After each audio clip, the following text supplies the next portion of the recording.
നിങ്ങളിലെ പണ്ഡിതന്മാരായ ആളുകൾ, പ്രഭാഷകരായ ആളുകൾ ധാരാളമായി വർദ്ധിക്കുക. നിങ്ങളുടെ മിമ്പറുകൾ വർദ്ധിക്കുക എന്ന് പറഞ്ഞാൽ പ്രഭാഷകർ ധാരാളമായി കൂടുക എന്നുള്ള ഒരെണ്ണത്തിനും, എല്ലാവരും ഞാൻ പറയുന്നില്ല, അധിക എണ്ണത്തിനും ഈമാന്റെ തരിമ്പ് പോലെ ഇല്ലെന്ന് പറയേണ്ടി വരും. രാവിലെ സ്ത്രീകൾ യൂട്യൂബ് എടുത്ത് നോക്കുമ്പം ഈ അടയാളം നിങ്ങളിലുണ്ടോ, നാളെ നിങ്ങൾ വടിയാകും. ഇപ്പൊ യൂട്യൂബിലൊരു അവസ്ഥയാണ്. എന്തൊക്കെ അസംബന്ധങ്ങളാണ് പറയുന്നത്. നിങ്ങൾ സ്വപ്നത്തിൽ ആനയെ കണ്ടോ, നിങ്ങൾ വയറിളകി ഷഹീദാവും. ഇത് കണ്ടിട്ട് സ്ത്രീകള് മക്കളെ അടുത്ത് വിളിച്ചിട്ട്, ഉമ്മ മരിച്ചാലും നിങ്ങൾ നന്നായിട്ട് പഠിക്കണേ. ആ വയത് പറഞ്ഞ മൂല്യാരും മന്തിയും കഴിച്ച് കിടന്നുറങ്ങിയിട്ടുണ്ടാവും. നമ്മളിവിടെ മന്ദപ്പായി ടെൻഷൻ അടിച്ചിരിക്കുക. യൂട്യൂബിൽ വരുമാനവും സർക്കുലേഷനും വ്യൂസും കൂടാൻ വേണ്ടി എന്തെല്ലാം തള്ളുകളാണ്. അത് രാവിലെ നമ്മൾ തുറന്നാൽ ഖൈറായ നാഫിയായ ഇൽമ് നമ്മുടെ പള്ളിയിലെ ഉസ്താദ്, ബഹുമാനപ്പെട്ട ഉസ്താദ് ഇരിക്കും. അവരുടെയൊക്കെ പള്ളിയുടെ മിനാരങ്ങളിൽ വെച്ച മൈക്കിലൂടെ പരിശുദ്ധമായ ദീനിന്റെ ഹക്കായ കാര്യങ്ങൾ ആയത്തുകളിലൂടെയും ഹദീസുകളിലൂടെയും പറയുമ്പോൾ അതൊന്നും കേൾക്കാൻ താല്പര്യമില്ല.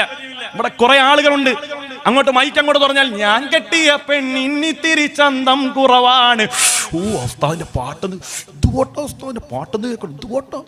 പാട്ട് മാത്രമേ കേട്ടോളൂ, ദീൻ വല്ലം കേട്ടോ. ഉസ്താദ് ഒളിച്ചോടിയ കഥ. ഇതൊക്കെ നമ്മുടെ സമയം വളരെ പാഴാകുകയാണ്. ഇത് തിരിച്ചറിയാൻ ഉമ്മത്ത് തയ്യാറാകണം.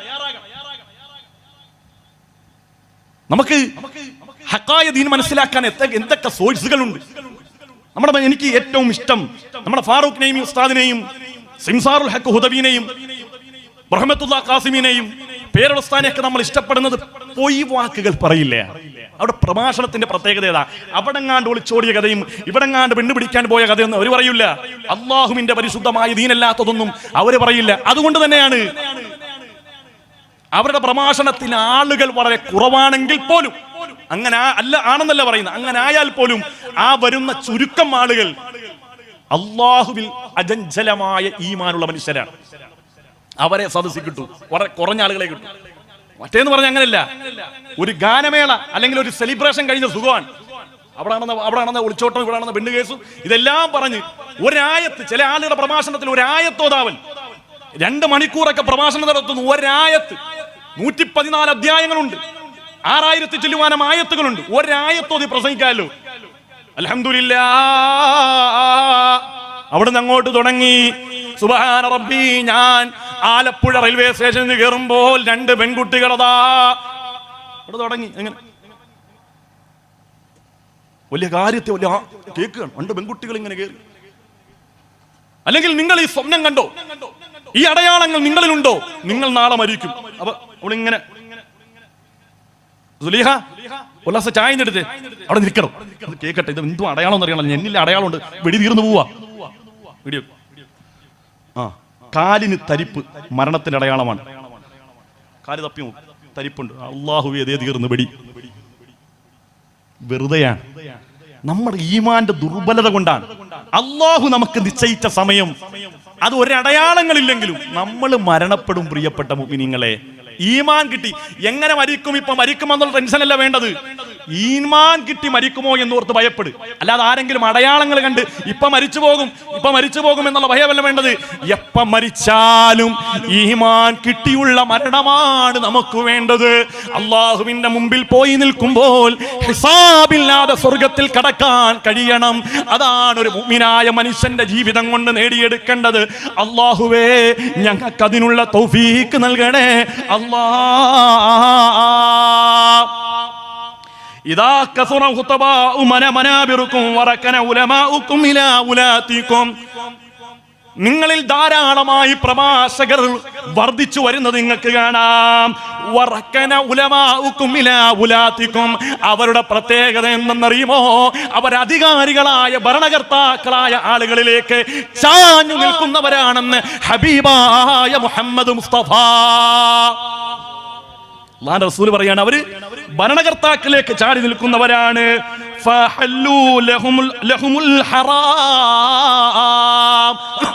അവരുടെ പ്രത്യേകത, അവർ ഹറാമിനെ ഹലാലാക്കുന്ന ആളുകളാണ്. യൂട്യൂബില് വോഡ്കയുടെ, മദ്യത്തിന്റെ, റമ്മി സർക്കിൾ എന്ന ചൂതാട്ടത്തിന്റെ പരസ്യം വരുന്നു. നമ്മളിടുന്ന വീഡിയോയിൽ പരസ്യം വരുന്നു. ആ പരസ്യത്തിന്റെ കാരണം കൊണ്ട് കിട്ടുന്ന വരുമാനം മേടിച്ച് ആളുകൾ ചോദിക്കും, അതെ യൂട്യൂബിലെ വരുമാനം ഹലാലാണോ? പിന്നെന്താ ഹലാലല്ലേ? എന്താ കാരണം? എനിക്ക് കിട്ടുന്നുണ്ടോ? തന്നെ ആരും എനിക്ക് കിട്ടിയ, എനിക്ക് ലോട്ടറി അടിച്ചാൽ അന്ന് മുതൽ എനിക്ക് ലോട്ടറി ഹലാലാ. എന്റെ വാപ്പ പലിശ മേടിച്ചാൽ അന്ന് മുതൽ എനിക്ക് പലിശ ഹലാലാണ്. ആകാൻ പാടില്ല. അതാണ് അല്ലാഹുവിന്റെ റസൂൽ പറഞ്ഞത്, ഹമ്മുഹും ബുതൂൻ, വയറാണ് വയറാണ് വയറാണ് അവരുടെ പ്രധാനപ്പെട്ട ലക്ഷ്യം. അങ്ങനെ ആകാൻ പാടില്ല. അങ്ങനെ വന്നാൽ എന്താ പ്രത്യേകം? ഇതുകൊണ്ട് വന്ന് തിന്നാൽ ഹറാമായ പണം 50 രൂപ സമ്പാദിച്ചാൽ 50 ലക്ഷം ഹോസ്പിറ്റലിൽ കൊടുക്കേണ്ടി വരും പെങ്ങളെ. ഇത് അനുഭവമാണ്, പലരുടെയും യാഥാർത്ഥ്യമാണ്, നമ്മുടെ കണ്ണുകൊണ്ട് കണ്ട സംഭവങ്ങളാണ്. ആളുകളെ പറ്റിച്ച്, ആളുകളെ ചൂഷണം ചെയ്ത്, പലിശയിലൂടെ ഹറാമിലൂടെ സമ്പാദിക്കുന്ന പണം കൊണ്ട് നമ്മുടെ മക്കളെ ഊട്ടിയാൽ, എന്റെ പ്രിയപ്പെട്ട ഉമ്മ, 50-ന് പകരം 50 ലക്ഷം മുടക്കിയാലും നമ്മുടെ രോഗം മാറില്ല ഉമ്മ. അല്ലാഹു നമുക്ക് ഈമാൻ തരുമാറാകട്ടെ. അല്ലാഹു നമുക്ക് ചിന്താശേഷി തരുമാറാകട്ടെ. വഹറമു അലൈഹിമുൽ ഹലാൽ, അവർ ഹലാലിനെ ഹറാമാക്കും, ഹറാമിനെ ഹലാലാക്കും.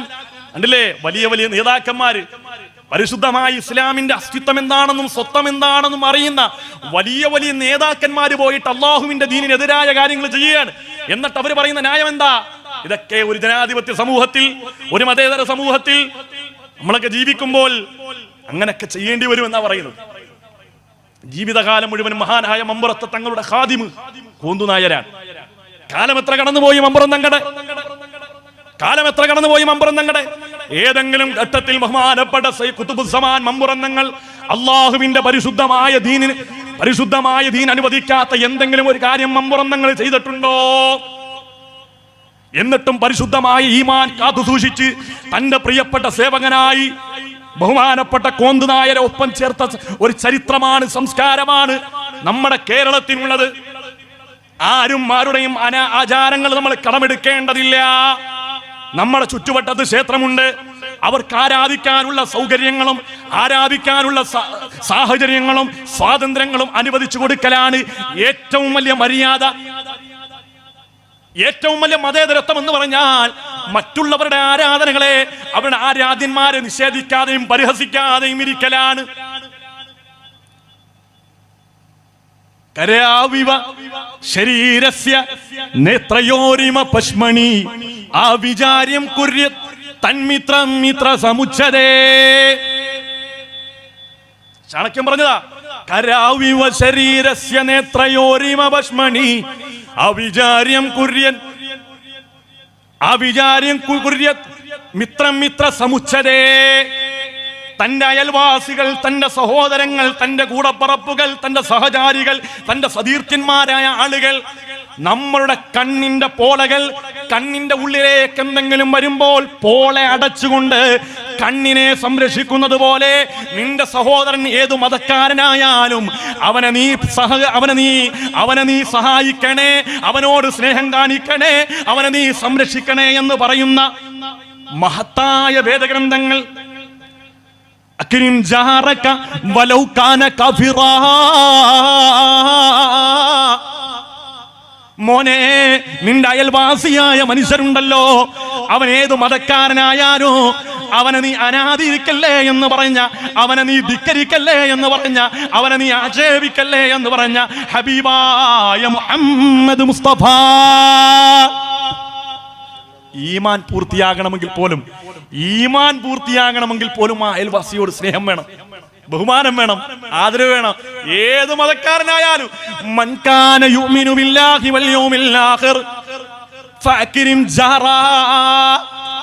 നിങ്ങൾ അല്ലാഹുവിൽ വിശ്വാസമുള്ളവരാണോ, അല്ലാഹുവിന്റെ റസൂലിൽ വിശ്വാസമുള്ളവരാണോ, ഫഅക്രിം ജാറാ, നിങ്ങൾ നിന്റെ അയൽവാസികളെ ബഹുമാനിക്കണേ, ആദരിക്കണേ എന്ന് ഹബീബായ മുഹമ്മദ് മുസ്തഫ.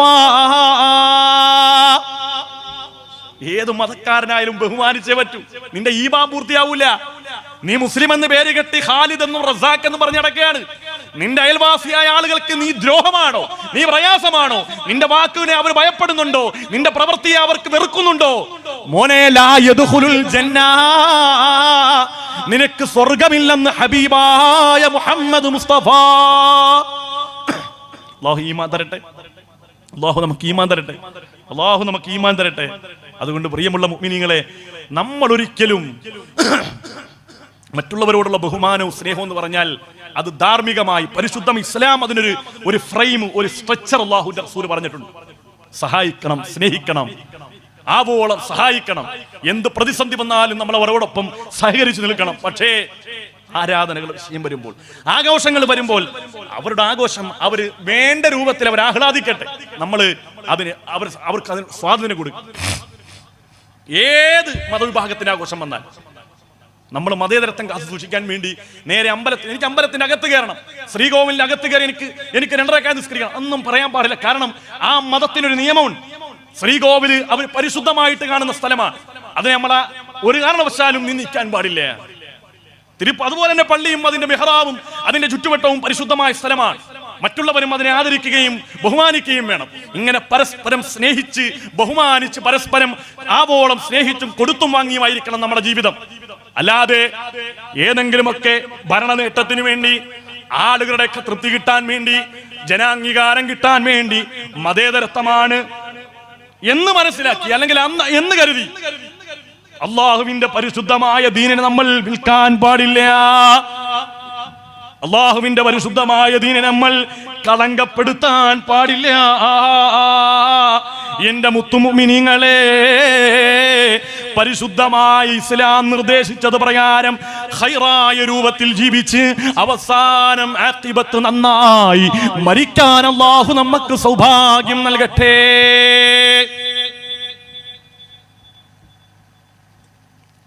മതിയാ? കുഴഞ്ഞ? ഞാൻ കുഴഞ്ഞിട്ട് നിങ്ങൾ കുഴഞ്ഞോ? നിർത്തട്ടെ? അള്ളാഹു നമുക്ക് തൗഫീഖ് നൽകട്ടെ. കാര്യങ്ങളൊക്കെ മനസ്സിലാക്കാനും ഗ്രഹിക്കാനും അള്ളാഹു നമുക്ക് തൗഫീഖ് നൽകി അനുഗ്രഹിക്കുമാറാകട്ടെ. അള്ളാഹു നമുക്ക് ചിന്താശേഷി അള്ളാഹു തആല നൽകുമാറാകട്ടെ. അതുപോലെ തന്നെ അള്ളാഹുവിന്റെ റസൂൽ പറഞ്ഞ ശ്രദ്ധേയമായ ഒരു വാക്കാണ് സയഅതി അനന്നാസി സമാനുൻ യത്റുകൂനൽ അദാൻ അലാ ദുഅഫായികും. ഇത് നിങ്ങൾ കേൾക്കേണ്ട വിഷയമാണ്. ഇപ്പൊ എല്ലായിടത്തും നടക്കുന്ന ഒരു പരിപാടിയാണ്. ഉസ്താദന്മാരോട് ചോദിച്ചറിയാം, എല്ലാ ദിവസവും ഓരോ ആളുകൾ വിളിച്ചിട്ട് ചോദിക്കും, ഉസ്താദേ പള്ളി ജോലി ഉണ്ടോ, ഒരു ജോലി കിട്ടാനുണ്ടോ? പള്ളിയിലെ മുക്രിമാര്, ഞാൻ മുഅദ്ദിനാണ്, ഒരു ജോലി കിട്ടാനുണ്ടോ? മുഅദ്ദിന്മാരിങ്ങനെ തേരാപ്പാരെ അലയാണ് ഒരു ജോലിക്ക് വേണ്ടി.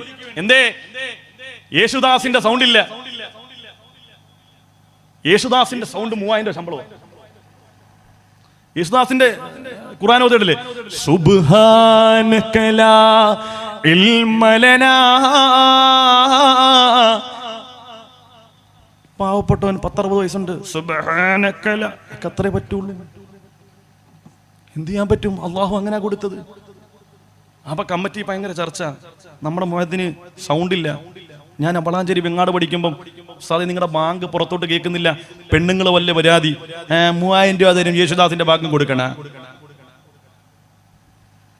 അല്ലാഹുവിന്റെ റസൂൽ പറഞ്ഞു, സയഅതി അലന്നാസി സമാനുൻ യത്റുകൂനൽ അദാൻ. ബാങ്ക് കൊടുക്കുന്ന മുഅദ്ദിന്മാരായ ആളുകളെ അവരുടെ ജോലിയിൽ നിന്ന് പിരിച്ചുവിടും, ഒഴിവാക്കും. എന്ത് കാരണം കൊണ്ട്? അലാ ദുഅഫാഇഹിം, അവർ ദുർബലരാണ്, അവർ സൗണ്ടില്ല, അവര് അഴകുള്ള ബാങ്കില്ല. ഇപ്പോഴത്തെ ചെറുപ്പക്കാരായ ആളുകൾ അവരെ മൈക്കം കൂടെ തട്ടിയാൽ അല്ലാഹു അക്ബർ അല്ലാഹു അക്ബർ. നമ്മുടെ പള്ളിയിൽ ഉസ്താദ് അല്ലാഹു അക്ബർ ഒക്കെ അത്രേ പറ്റുള്ളൂ. സാധുവാണ്, നമ്മളത് അക്സെപ്റ്റ് ചെയ്യണം. അതുപോലും അല്ലാഹുവിന്റെ റസൂൽ എടുത്തു പറഞ്ഞു, യത്റുകൂനൽ അദാൻ, ബാങ്ക് വിളിക്കാലം ഈ മഹല്ലിലെ മുഴുവൻ ആളുകളും കേട്ട ആ ബാങ്കുണ്ടല്ലോ, ആ സാധുവായ വൃദ്ധനായ മനുഷ്യന്റെ ബാങ്ക. പക്ഷേ ഇപ്പൊ ആരോഗ്യം നഷ്ടപ്പെട്ടപ്പോൾ പള്ളി കമ്മിറ്റിക്ക് അവരെ പറ്റൂല. എല്ലായിടത്തുള്ള പ്രത്യേകതയാണ്. പള്ളി വലുതാകുമ്പം ഉസ്താദ് ചെറുതാവും. നിങ്ങളുടെ പള്ളി ശോചനീയാവസ്ഥ, മൂത്രപ്പരയുടെ മണമെല്ലാം പള്ളിയിലേക്ക് അടിക്കുന്നു. ആളുകൾ ഒരു പള്ളി പൊളിച്ചു പണിയണമെന്ന് ആഗ്രഹമായിട്ട് ആളുകൾ വരികയാണ്. എല്ലാവരും കൂടെ സംഗമിച്ച് ഒരു പള്ളി ഉണ്ടാക്കി നോക്കുമ്പോൾ കുബ്ബയൊക്കെ റൗളയുടെ രൂപത്തിൽ റാഹത്ത്. ഒന്നാമത്തെ ജുമാ കഴിയുമ്പോൾ ഉസ്താദൊക്കെ പറയും, ഉസ്താദേ വേറെ എവിടെയെങ്കിലും ജോലി നോക്കണം, കാരണം ഇവിടെ ഇപ്പം ഗൾഫ് മോഡൽ പള്ളിയായി.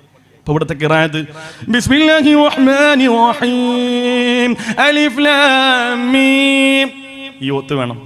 സ്ഥാന പഴയ വല്ലുഹാ വല്ലൈലി ഇദാ സജ പറ്റൂല. പറ്റും. യേശുദാസിന്റെ തൊണ്ട അവിടെ നിന്ന് മുറിച്ചുകൊണ്ട് തൊണ്ടക്ക് വെച്ചു കൊടുത്താൽ ലാ ഇലാഹ ഇല്ലാ അന്ത സുബ്ഹാനക ഇന്നി കുന്തു മിനൽ ളാലിമീൻ. ഇതൊക്കെ നമ്മൾ പറഞ്ഞില്ലേ, നമ്മുടെ കയ്യിൽ നിന്ന് ദീൻ പോവുകയാണ്. അല്ലാഹുവിന്റെ റസൂൽ പറഞ്ഞ ഏറ്റവും ഫളിലായ കാര്യങ്ങളിൽ നിന്ന് ആളുകൾ കേവലം ശ്രേഷ്ഠമായ കാര്യങ്ങളിലേക്ക് മടങ്ങും.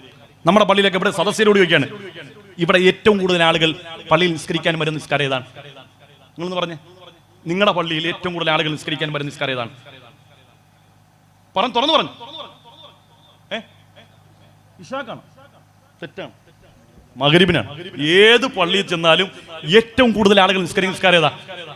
മഗ്രിബാണ് അല്ലേ? മഗ്രിബല്ലേ ഏറ്റവും കൂടുതൽ ആളുകൾ. എന്നാൽ ഏറ്റവും ഒരു ദിവസത്തെ നിസ്കാരത്തിൽ ഏറ്റവും ശ്രേഷ്ഠമായ നിസ്കാരം ഏതാണ്? സുബഹിയാണ്. സുബഹിക്ക് 3 സഫാളുണ്ടാവും, മൈക്കും വേണ്ട.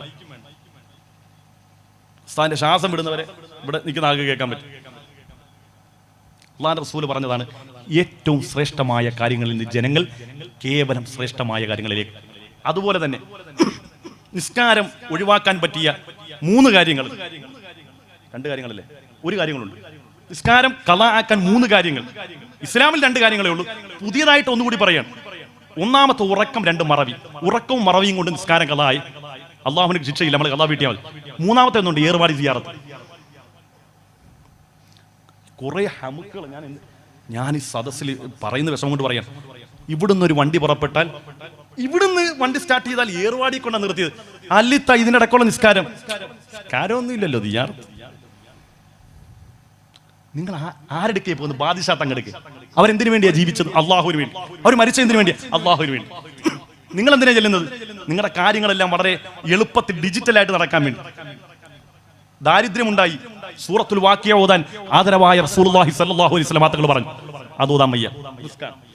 സൂറത്ത് നിങ്ങൾ ദുഹാ നിസ്കരിക്കും. ദുഹാ നിസ്കാരം എന്നുള്ളത് ഹല്ലുള്ള നിസ്കാരമാണ്, ഭാഗ്യത്തെ കൊണ്ട് തരുന്ന നിസ്കാരമാണ്. ദുഹാ നിസ്കരിച്ചിട്ട് റബ്ബിനോട് ദുആ ചെയ്യ്, പടച്ചോനെ പ്രയാസങ്ങളൊക്കെ മാറ്റിത്താ, നല്ല സമൃദ്ധി വരുമെന്നാണ് അല്ലാഹുവിന്റെ റസൂൽ പറഞ്ഞത്. നിസ്കരിക്കേണ്ട അവസ്ഥ പാടാ. 500 രൂപ മുടക്കിയാൽ ഇവിടുന്ന് ഒരു വണ്ടി പോകുന്നുണ്ട് ഏർവാടിയിൽ, നേരെ അവിടെ ചെന്ന് എല്ലാ കാര്യങ്ങളും അങ്ങോട്ട് കൊട്ടിക്കൊടുത്താൽ എല്ലാം കൊട്ടക്കണക്കിന് ഇങ്ങോട്ട് കിട്ടും. ഓക്കെ, സിയാറത്ത് എന്നുള്ളത് പുള്ളിമുള്ള അമലാണ്. പക്ഷെ അത് നിസ്കാരക്കാരനുള്ളതാണ്. മനസ്സിലായി? അള്ളാഹുവിനെ ഭയപ്പെടുന്ന മനുഷ്യർക്കുള്ളതാണ് സിയാറത്ത്. പക്ഷേ ഞാൻ ഈ പറയുന്ന കാര്യങ്ങൾ നിങ്ങൾക്ക് തന്നെ ബോധ്യപ്പെടുന്ന കാര്യമാണ്. നിസ്കാരം ഖളാക്കി ഏർവാടിയിലേക്കും നാഗൂരിലേക്കും പോകുന്ന പെങ്ങളെ ചിന്തിക്കണേ, അള്ളാഹുവിന്റെ ഔലിയാക്കന്മാർ ഇത് പൊരുത്തപ്പെടുന്ന പരിപാടിയല്ല. അള്ളാഹുവും റസൂലും അള്ളാഹുവിന്റെ ഔലിയാക്കന്മാരും ഇഷ്ടപ്പെടുന്ന പ്രവൃത്തിയല്ല. നിങ്ങൾ പൊരുത്തം വാങ്ങാൻ വേണ്ടി ചെന്ന് കുരുത്തക്കേടും മേടിച്ചു കൊണ്ടുവരുന്ന പരിപാടിയാ. അള്ളാഹു നമുക്ക് ഈമാൻ നൽകട്ടെ. ഇപ്പൊ നോക്ക്, ഭീമാപ്പള്ളി ഉറൂസിന് എന്റെ നാട്ടിൽ നിന്ന് ഒരു വണ്ടി നിറച്ച ആളുകൾ പോയി. ഭീമാപ്പള്ളി ഉറൂസ്, അതിൽ എന്റെ വീട്ടിൽ എപ്പോഴും വരുന്നൊരു സഹോദരിയുണ്ട്. അവിടെ ഇങ്ങനെ വെറുതെ രസത്തിന് ചോദിച്ചു, ഉറൂസിലൊക്കെ പങ്കെടുത്ത് ആയത്തരുന്ന എവിടെ നിസ്കരിച്ച്? അവിടെ പെണ്ണുങ്ങൾക്ക് നിസ്കരിക്കാൻ സ്ഥലമില്ല. ഭീമാപ്പള്ളിയിൽ ഇത്രയും വലിയൊരു പള്ളി ഉണ്ടായിട്ട് പെണ്ണുങ്ങൾക്ക് നിസ്കരിക്കുന്ന പെണ്ണുങ്ങൾക്ക് നിസ്കരിക്കാൻ സ്ഥലമുണ്ട്, നിസ്കരിക്കാത്ത പെണ്ണുങ്ങൾക്ക് നിസ്കരിക്കാൻ സ്ഥലമില്ലെന്നാ പറഞ്ഞത്. നിസ്കരിക്കുന്ന പെണ്ണുങ്ങൾക്ക് നിസ്കരിക്കാൻ സ്ഥലമുണ്ട്, നിസ്കരിക്കാത്ത പെണ്ണുങ്ങൾക്ക് നിസ്കരിക്കാൻ 1 ഇഞ്ച് ഭൂമി പോലും അവിടെ ഇല്ല. അള്ളാഹു നമുക്ക് ഈമാൻ തരുമാറാകട്ടെ. എന്തിനാണ് ഇങ്ങനെ ജീവിക്കുന്നത്? എന്തിനാണ് ഇവിടെ ഇങ്ങനെ ജീവിക്കുന്നത്? ഉദരം ക്രമേണ പടുത്തു ചീഞ്ഞളിഞ്ഞില്ലയോ, അതുകൊണ്ട് ഖബർ നിറഞ്ഞ ദൽബുദമല്ലയോ. തോന്നിയാസങ്ങളൊക്കെ കാണിച്ചിട്ട് അവിടെ പോയി കിടക്ക്. ഉദരം ക്രമേണ പഴുത്തു ചീഞ്ഞളിഞ്ഞില്ലയോ, അതുകൊണ്ട് ഖബർ നിറഞ്ഞ ദൽമുദമല്ലയോ. ആർത്തും ആഹ്ലാദിച്ചും ഉല്ലസിച്ചും എല്ലാ കോമാളിത്തരങ്ങളും നൃത്തങ്ങൾക്കും ചുവടുവപ്പുകൾക്കും സാക്ഷിയായി അവസാനം ആ കുഴിയിൽ വെറ്റമുക്ക് ജുമാ മസ്ജിദിന്റെ ആ പള്ളിക്കാട്ടിൽ കൊണ്ടുവച്ച് മൂന്നാമത്തെ ദിവസം എത്തുമ്പോൾ ശരീരം പൊട്ടി വയറ് പൊട്ടി ആ ചീഞ്ചലം ഖബറിൽ നിറഞ്ഞ് മയ്യത്തിങ്ങനെ ആ ഖബറിൽ ഒഴുകി നടക്കുന്ന ആ ഒരവസ്ഥയുണ്ടല്ലോ പെങ്ങളെ, നീ ചിന്തിച്ചാൽ എങ്ങനാണ് ഉമ്മ നിനക്ക് നിസ്കാരം ഉപേക്ഷിക്കാൻ കഴിയുന്നത്? ഇവയൊക്കെ നീ ചിന്തിച്ചു കരയുക സോദരാ, എന്നാൽ സുറൂറായി നീ കടക്കും മറുകരാ. പറഞ്ഞതാ, തെങ്ങിന്റെ മടലടരുന്നതും കണ്ടില്ലേ, അടരാതെ നിന്നു ചിരിച്ചതും കരഞ്ഞില്ലേ. തെങ്ങിന്റെ ഉണക്കമടൽ വീഴുമ്പോൾ പച്ചമടലിൽ നിന്ന് ചിരിക്കുമത്രേ. പക്ഷേ പച്ചമടലറിയുന്നില്ലല്ലോ കാലാന്തരത്തിൽ ഞാനും ഉണക്കമടലായി നിലം പതിക്കുമെന്ന്. എത്ര അർത്ഥവത്തായ ഉദാഹരണങ്ങളാണ് ബഹുമാനപ്പെട്ട തടവസ്ഥാദ് പറഞ്ഞത്. ഇവയൊക്കെ നീ ചിന്തിച്ചു കരയുക സോദരാ, എന്നാൽ സുറൂറായി നീ കടക്കും മറുകരാ. തെങ്ങിന്റെ മടലടരുന്നതും കണ്ടില്ലേ, അടരാതെ നിന്നു ചിരിച്ചതും കരഞ്ഞില്ലേ. അടരാതെ നിന്ന പച്ചമടലും അന്ത്യം കരയേണ്ടി വന്നില്ലേ. ഇതല്ലേ ജീവിതം? ഇതല്ലേ ജീവിതം? മേൽപോട്ടുയരും വീർപ്പുകൾ താഴോട്ടെത്തുമെന്നാരറിയും, മേൽക്കുമേലാൽ വാരി കൂട്ടിയിട്ടെന്തൊരു ഫലമറിയും. മന്ത്രിക്കും തന്ത്രിക്കും രാജനുമെല്ലാം ഖബറിടം ഒരുപോലെ, മാളിക തട്ടുകൾ കട്ടിലും മെത്തകളില്ലല്ലോ നാളെ. എല്ലാം അവസാനിച്ചു ദുനിയാവിന്ന് പോകേണ്ടി വരും. ഇതെല്ലാം റിയാലിറ്റിയാണ്, ഇതെല്ലാം റിയാലിറ്റിയാണ്. ഇതൊന്നും ഒരു കെട്ടുകഥയല്ല. കുതിരപ്പുറത്ത് സഞ്ചരിച്ചവരല്ലേ പിടിമണ്ണ് വാരിയെറിഞ്ഞ ദൽബുദമല്ലേ. കുതിരപ്പുറത്ത് രാജാവായി ജനങ്ങൾക്ക് മുമ്പിൽ അതിധീരനായി നടക്കുമ്പോൾ കുതിരയുടെ പത്തടിയിലേക്ക് ഒരു സാധാരണക്കാരനായ പ്രജക്ക് അടുക്കാൻ കഴിയാതെ നിന്ന രാജാവിനെയും അവസാനം കുഴിയിലേക്ക് കൊണ്ടടക്കം ചെയ്യപ്പെട്ടപ്പോൾ സാധാരണക്കാരനായ പ്രജ 3 പിടി മണ്ണ് വാരിയിട്ട് പിടിമണ്ണു വാരിയെറിഞ്ഞ ദൽബുദമല്ലേ. അല്ലാഹു ഈമാനുള്ള മരണം അല്ലാഹു നമുക്ക് തരട്ടെ. അല്ലാഹു ആഖിബത്ത് നന്നായുള്ള മരണം അല്ലാഹു നമുക്ക് തരട്ടെ. അതുകൊണ്ട് പ്രിയപ്പെട്ട ഉമ്മമാരെ, വേദനയോടുകൂടി പറയുകയാണ്, ഇതൊക്കെ നമ്മൾ ചിന്തിക്കണം. ഒരു നിമിഷമെങ്കിലും മരണത്തെക്കുറിച്ചൊന്ന് ചിന്തിച്ചാൽ എങ്ങനെയാണ് ഇതൊക്കെ നമുക്ക് ചെയ്യാൻ കഴിയുക? ഞാനതുകൊണ്ടാണ് പറഞ്ഞത്, നമ്മുടെ ജീവിതത്തിനും ഒരു ആഖിബത്തുണ്ട്, പ്രപഞ്ചത്തിനും ഒരു ആഖിബത്തുണ്ട്. ഇന്നല്ലെങ്കിൽ നാളെ നമ്മളിലേക്ക് അത് വന്ന് സംജാതമാകും. നമുക്ക് നന്നാകാൻ ഒരു പ്രഭാഷണവും വേണ്ട, ഒരു വാദവും വേണ്ട, ഒരു പുസ്തകവും വായിക്കേണ്ട. നമ്മുടെ വാപ്പ എവിടെയാ? നമ്മുടെ വാപ്പ എവിടെയാ? ചിന്തിച്ചു, ആരാണ് വാപ്പ? ആരാണ് നമ്മുടെ ഉമ്മ? ഒരു കാലഘട്ടം മുഴുവനും ഇടിവെട്ടുന്ന സമയത്ത് ഓടിച്ചെന്നിട്ട് ഉമ്മാരൊക്കെ പറയും, ആ ഇടിവെട്ടുന്ന പേടി വരുന്നു. കെട്ടി ഇങ്ങനെ പിടിക്കും ഉമ്മ. പേടിക്കല്ലേ വാവേ, പൊന്നെ പേടിക്കല്ലേ. വാപ്പാടൊക്കെ ഓടിച്ചെന്നിട്ട് വാപ്പാടെ ശരീരത്തെ കെട്ടിപ്പിടിക്കും. വാപ്പാ ഇടിവെട്ടുന്ന എനിക്ക് പേടിയാ. ചോദിക്കട്ടെ, ശക്തമായ മഴയിൽ ശക്തമായ ഇടിയും മിന്നലും എറിയുമ്പോൾ നിങ്ങളെ അന്ന് ചേർത്ത് പിടിച്ച നിങ്ങളുടെ ഉമ്മയും നിങ്ങളുടെ വാപ്പയും എവിടെയാണെന്ന് ഈ വാള് കേൾക്കുമ്പോൾ എൻ്റെ ഉമ്മ, നിങ്ങളൊന്ന് ചിന്തിച്ചു നോക്ക്. നിങ്ങളുടെ വാപ്പ എവിടെയാ? നിങ്ങളുടെ ഉമ്മ എവിടെയാ? നിങ്ങൾ പേടിച്ചപ്പോൾ, നിങ്ങൾ ഭയപ്പെട്ടപ്പോൾ നിങ്ങളെ കെട്ടിപ്പിടിച്ച ഉമ്മയും വാപ്പയും പള്ളിക്കാട്ടിലെ 6 അടി മണ്ണിന്റെ ഉള്ളിലാണ്. അതിന്റെ മുകളിലൂടെ പാമ്പിടഞ്ഞു പോകുന്നു, അതിന്റെ മുകളിലൂടെ തേളിടഞ്ഞു പോകുന്നു, അതിന്റെ മുകളിലൂടെ ഹിംസ്ര ജീവികൾ അതാ നടന്ന് ഇഴഞ്ഞു പോകുന്നു. ഏതെങ്കിലും ഘട്ടത്തിൽ നിങ്ങൾക്ക് ആ ഉമ്മാടെ അവസ്ഥയൊന്ന് ചിന്തിക്കാൻ കഴിയുന്നുണ്ടോ? എന്റെ വാപ്പാടെ അവസ്ഥ എന്താണെന്ന് ചിന്തിക്കാൻ കഴിയുന്നുണ്ടോ?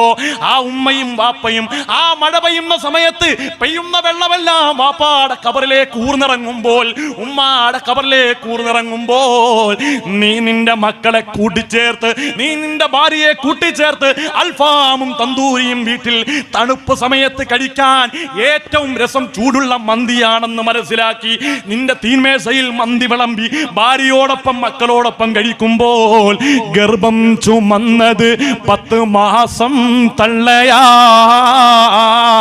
പ്രസവിച്ച വേദന തിന്നതും അവർ തന്നെയാ, പാലും കൊടുത്തു വളർത്തലും അവരാണേ, ഈ 3 കാര്യം വാപ്പയിൽ ഒഴിവാണേ. ഈ നമ്മുടെ പുന്നാര ഉമ്മയും വാപ്പയും ആ കവറിലല്ലേ കിടക്കുന്നത് പെങ്ങളെ? ഒരു മിനിറ്റെങ്കിലും ഒന്ന് ചിന്തിച്ചു നോക്കിക്കൂടെ? ഈ വാത് കേൾക്കുമ്പോഴൊന്നും ചിന്തിച്ചുകൂടെ? എന്റെ ഭർത്താവിനോടൊപ്പമുള്ള നല്ല ജീവിതം സമ്മാനിച്ചതിന്റെ ഉമ്മയുടെ ശ്രമമാ, എന്റെ ഉമ്മയുടെ പ്രാർത്ഥനയാ, എന്റെ വാപ്പാടെ വിയർപ്പാ ഞാൻ ഇന്ന് അനുഭവിക്കുന്ന എല്ലാ സുഖങ്ങളും. അതുകൊണ്ട് മഗ്രിബ് കഴിയുമ്പോൾ ഇലാ ഹളറത്തിൻ നബിയിൽ മുസ്തഫ മുഹമ്മദ് സല്ലല്ലാഹു അലൈഹി വസല്ലം അല്ലാഹുവിന്റെ റസൂലിന്റെ ഹളറത്തിലേക്ക് ഒരു ഫാത്തിഹ ഓതിയിട്ട് അല്ലാഹുവിനോട് പടച്ച റബ്ബേ, ഈ ഫാത്തിഹ സൂറത്തിനെ നീ കബൂൽ ചെയ്യണം, അതിന്റെ ബർക്കത്ത് കൊണ്ട് എന്റെ വാപ്പാക്ക് ഉമ്മാക്ക് മഗ്ഫിറത്ത് കൊടുക്കണേ എന്ന് ദുആ ചെയ്യാൻ നിന്റെ മനസ്സ് അനുവദിക്കുന്നില്ലേ? അങ്ങനെ ചിന്തിക്കാൻ നിനക്ക് കഴിയുന്നില്ലേ? അല്ലാഹുവിന്റെ ഭൂമിയിൽ ഏറ്റവും വലിയ നന്ദി കെട്ടവൻ, ഏറ്റവും വലിയ നന്ദി കെട്ടവള് നീയാണെന്ന് ഹബീബായ മുഹമ്മദ് മുസ്തഫ. വാപ്പാക്കും ഉമ്മാക്കും വേണ്ടി ദുആരക്കാത്തവർ നന്ദി കെട്ടവരാ. അല്ലാഹു നമുക്ക് ഈമാൻ തരട്ടെ. നമ്മുടെ ദുആയുടെ ഇജാബത്ത് പോലും ഉമ്മാക്കും വാപ്പാക്കും വേണ്ടിയുള്ള പ്രാർത്ഥനയാണ്. അല്ലാഹു അങ്ങനെ പ്രാർത്ഥിക്കാനുള്ള തൗഫീഖ് അല്ലാഹു നമുക്ക് തൗഫീഖ് നൽകുമാറാകട്ടെ. അല്ലാഹു നമ്മുടെ എല്ലാ പ്രയാസങ്ങളും അല്ലാഹു ദൂരീകരിച്ചു തരുമാറാകട്ടെ. അല്ലാഹുവിന്റെ റസൂൽ പറഞ്ഞ മറ്റൊരു ഹദീസാണ്, ലാ തഖൂമു സ്സാഅതു ഹത്താ യതബാഹൻ നാസു ഫിൽ മസാജിദ്. ജനങ്ങൾ പള്ളികളെ കൊണ്ട് ഗമനടിക്കുന്ന കാലം, ആളുകൾ പരസ്പരം പള്ളികളെ കൊണ്ട് ഗമനടിക്കുന്ന കാലം. കുറ്റിവട്ടത്തൊരു പള്ളിയുണ്ട്, വെറ്റമുക്കിലൊരു പള്ളിയുണ്ട്. ഒരു പള്ളിക്കാര് അതിനേക്കാൾ വലിയ പള്ളി ഉണ്ടാക്കുകയാണ്. ഞങ്ങളുടെ പള്ളിയാണ് ഏറ്റവും വലിയ പള്ളി, ഞങ്ങളുടെ പള്ളിയിലാണ് AC ഉള്ളത്, ഞങ്ങളുടെ പള്ളിയിൽ വിരിച്ചിരിക്കുന്ന കാർപ്പറ്റ്, ഞങ്ങളുടെ പള്ളിയിൽ വിരിച്ചിരിക്കുന്ന ടൈൽസ് ലക്ഷക്കണക്കിന് രൂപ മുടക്കിയിട്ടുള്ളതാണ്. ആളുകൾ പള്ളിയെ കുറിച്ച് പരസ്പരം അഭിമാനം നടിക്കുന്ന ഒരു കാലമുണ്ടല്ലോ, ആ കാലഘട്ടം വരാതെ ലോകത്തിന് അന്ത്യമുണ്ടാകില്ലെന്ന് ഹബീബായ മുഹമ്മദ് മുസ്തഫ